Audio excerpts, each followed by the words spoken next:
2 दिवसांपूर्वी पुण्यातील सिंहगड किल्ल्यावरून गौतम गायकवाड हा तरुण बेपत्ता झालेला आहे।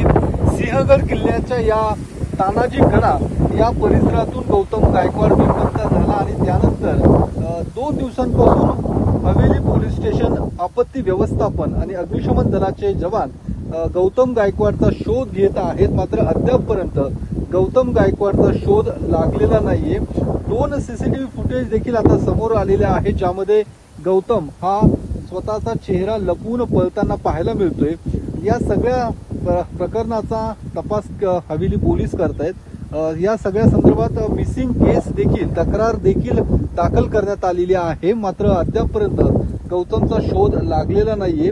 पोलिसांकडून जी माहिती देण्यात आलेली आहे त्यानुसार गौतमच्या मोबाईलवर आज दिवसभरात एका व्यक्तीने 10 लाखांसाठी तर दुसऱ्या एका व्यक्तीने 8 लाखांची मागणी केलेली आहे, जे गौतम गायकवाडकडे थकीत आहेत, देणं बाकी आहे। आणि जे काही पोलिसांना संशय आहे अर्थात आर्थिक देवाणघेवाणीतून गौतमने हा बनाव रचला की काय असा देखील संशय आता पोलिसांना येतोय आणि त्यामुळे या सगळ्या प्रकरणाला आता नवा ट्विस्ट आलेला आहे। मात्र सिंहगड परिसरात जे काही रेस्क्यू जे काही शोध कार्य सुरू होतं ते मात्र आता पोलिसांकडून थांबवण्यात आलेलं आहे आणि वेगवेगळ्या टीम्स सध्या गौतमचा शोध घेत आहे।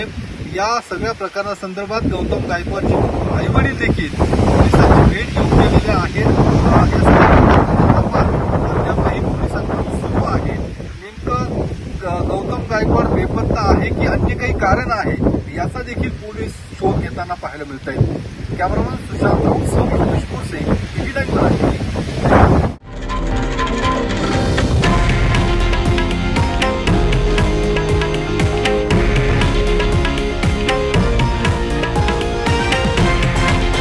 हे आहे देशातील नंबर 1 न्यूज नेटवर्क आणि आपण पाहत आहात टीव्ही 9 मराठी, एकमेव।